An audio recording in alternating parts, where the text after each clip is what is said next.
Big money. Big money.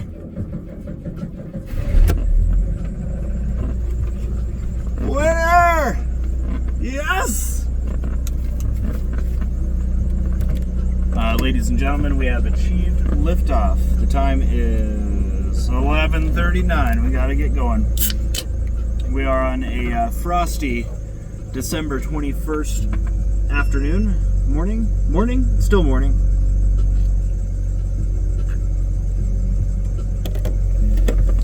Running out of storage space. So guys, here's the thing. I have a plan. Quick, a couple housekeeping things. It is not a burrito day.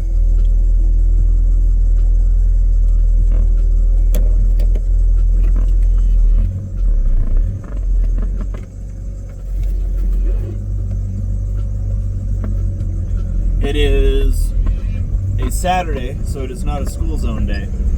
Though we are taking the interstate today as well, just to save on some time. I am tired of being late. The plan today, I'm gonna try and repair my dignity, I guess, and try not to run over this dog. There is a Mustang in the middle of the road. We love to see it. We love this parking job. I wish I could turn the camera around to see. Really, really solid stuff. Just, well-versed engineering is what it is, really. So yes, not a burrito day, no school zone day, taking the interstate, getting to work on time, because I don't want to be late. Catch more bars and other things here on the Jacob Saga. So here's the thing, guys.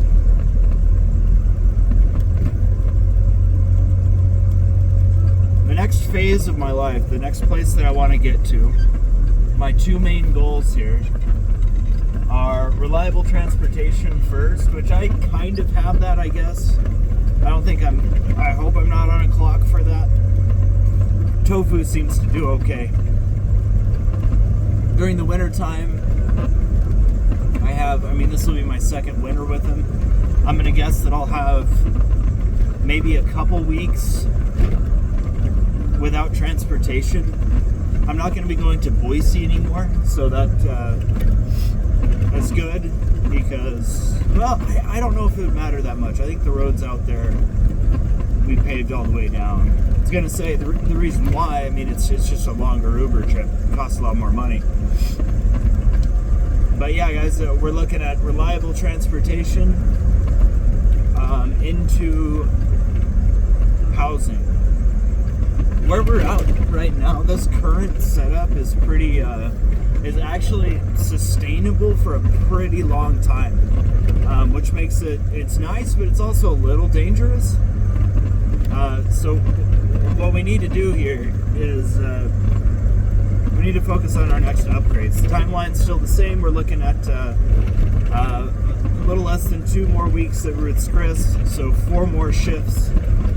We're looking at Christmas Eve, New Year's Eve, and the Christmas Eve and New Year's Eve. I believe are my last scheduled shifts there for now. I believe I have a decent enough relationship with them. I just have a hard time sinking my teeth into the place without absolutely taking it over.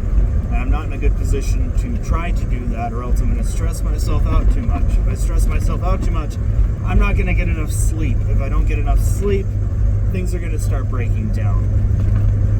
So, we're quitting there for now. Respectfully. And we're leaving a good relationship there. In case we want to move on, we're focusing on Olive Garden, and I've asked the general manager to send in trainees so that I can work with them, because I need to refine my skills in coaching, and because I like doing it. But it's a skill building thing. That's something I haven't thought about before, and it is important to reiterate. I'm not doing this just because I like it, though the reason why I like it is the reason that I'm doing it. I'm I'm doing it because it's skill building. I don't believe that people are automatically naturals at things. I think that people have attenuation, or like attenuation. That's the wrong word. I think they have what would we call a proclivity towards something. They have there's a word for it. I just can't think of it. It's like skills assessment. There's people are stronger in some areas than others. They have a I think it starts with an A. I'll think of it.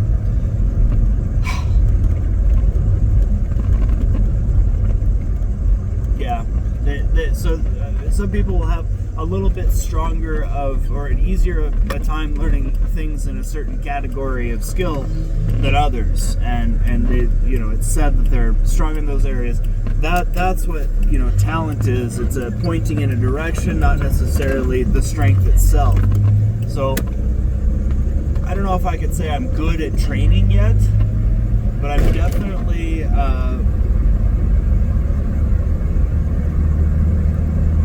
I have a proclivity toward those kinds of roles. Training, teaching, coaching role.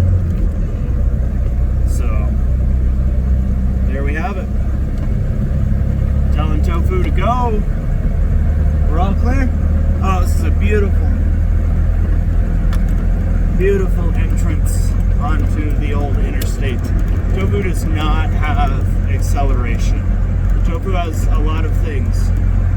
No, he does not have a lot of things. He has a few things. Acceleration is not one of them. So, yes, we are training at Olive Garden, but in an adjacent or an adjunct sort of way.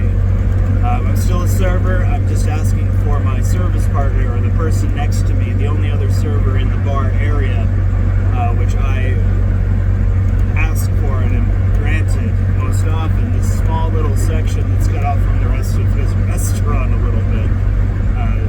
I ask for that specifically so I don't take big parties. More on that later. So, but I ask because it's kind of a one-on-one. It's a lot like a bartender situation. You don't share your tips, but it's only one other person in that section. And for me, I like to have the newer trainers on it. You think that I would want an experienced server, someone who I can trust in there with me. But it's not like a Chianti, which is our bigger section, where you need someone you want to share big tables with. You need to run your own game in the bar. The thing is, though, I like to do a little bit of finish work with the trainees to make sure that they have everything that they need so they're not thrown to the fire, because I've been encountering that in restaurants, and it sucks. Enough about that. We're looking at dreams today. I think we have 12 minutes. There's a lot of different, I need to, me personally, and maybe other people, we need to have hope for something, right? And I'm looking at the next stage of my life. I have a current kind of viable stage of life, so I don't want to ruin that for any reason. I can continue doing this until I'm 40, realistically. I just don't want to. And 40 is not that far away. It's 9 years. So what I want to build in those next 9 years is like a lifestyle, right? And here's my goal: is I want reliable transportation. We're circling back. Reliable transportation and housing. And I glossed over this, but I want housing that can support my daughter visiting me. That is my goal, and I have to do that one quick, because I'm missing a lot of time. So,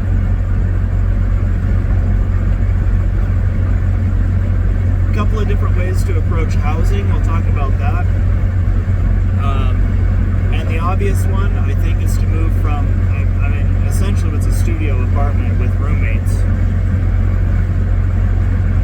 It's a bad way to put it. I have my own room in a house that has 10 rooms, right? With strangers that I don't really talk to, but don't necessarily trust, but don't necessarily distrust, right? I still wouldn't really bring my daughter over there. It wouldn't feel right. Not that anything negative has necessarily happened. It's just, I don't know these people. So, here's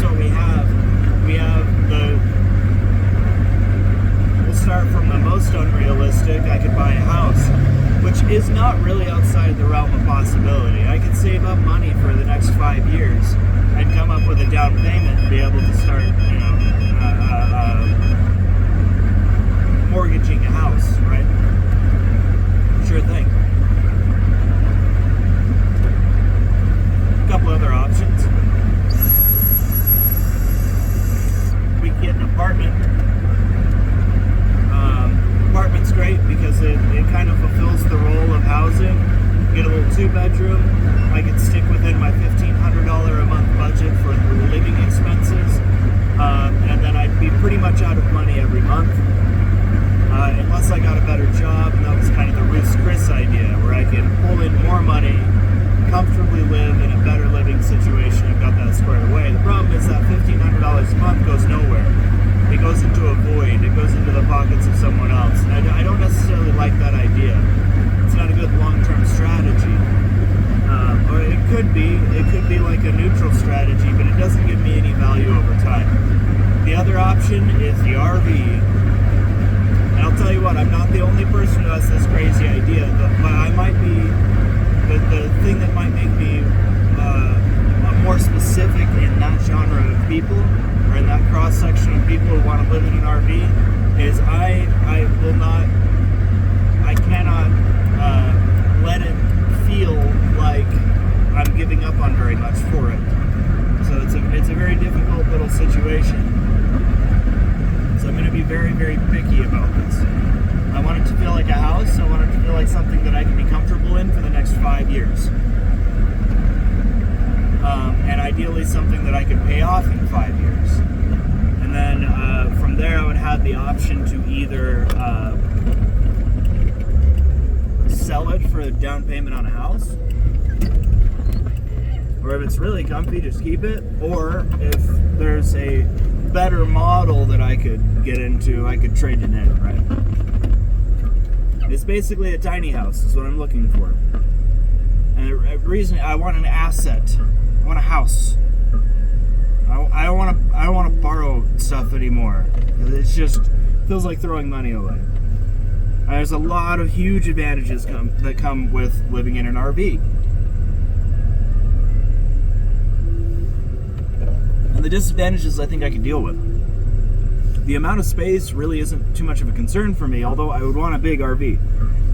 I want tip outs. I want a lot of things. I want washer and dryer, a little stackable one. I'm sure there's limitations there as well, but I think it's feasible. I want a toy hauler because I want it to have a garage.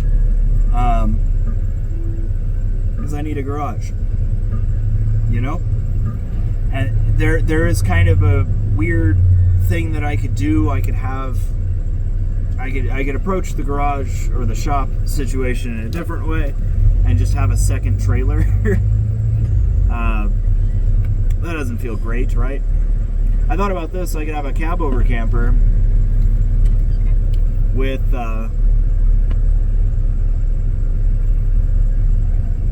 all of your, bathroom and but I'd want a bathroom in the main living space. I was thinking I could have a cab over camper and then have a trailer behind me. Right now you're really maxing out the space that you have, because you could have a really simplistic, you could tear out most of everything in the trailer. You could basically have that be the living area. And you can have a second bathroom there too. But I don't think a lot of places have 2 hookups, so we'll get off that idea. I did think about having a cab over camper as a stopgap, but I don't think I prefer a cab over camper to the place that I'm in right now. It doesn't help me with any of our main issues here, so. Couldn't have Lily over. I mean, technically, I think some of them maybe I could. And I could get a smaller trailer and then, pay it off and move up. I don't have to jump to the absolute here. I can work toward it. But that's what I want to do. Ideally, I think a fifth wheel toy hauler they have a little garage in the back. And then you have a kitchen, living space, bathroom, and then up in the tongue, where the tongue is, you have a master bedroom. And I think that would cover pretty much everything that I need, because in the garage I would have a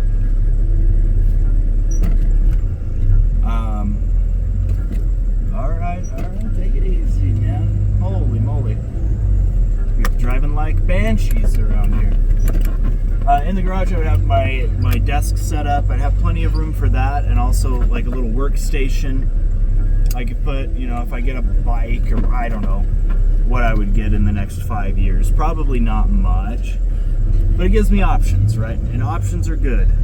We like space and we like options. The thing about an RV, okay, there's a disadvantage. One disadvantage is space. Another one is they're temperamental. You have to, I want to say winterize them, but it's not winterized. You have to work with some heat tape, make sure that your pipes don't freeze in the winter. It's pretty stationary in the wintertime. That sort of stuff. But the thing is, God, everyone is out doing Christmas shopping. I have no parking spot. I'm going to go to the other side. So the other, the other piece would be disadvantage. I mean, there's a stigma around it. I get around that by just having a really nice, like I said, I want to do this in a classy way.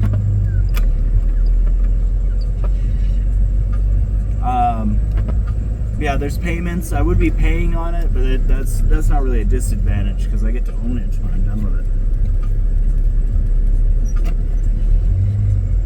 Pull right on through.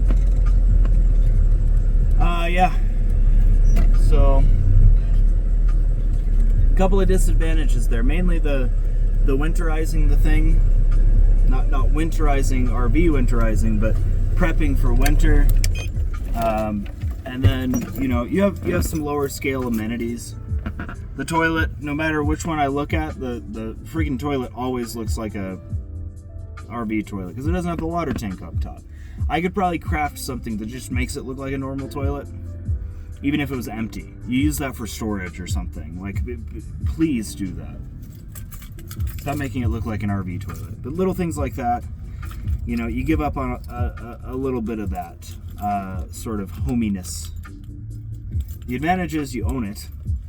Instead of paying rent, you're paying towards something that you own, right? And eventually, once you pay it off, all you have to pay is for the land, and utilities.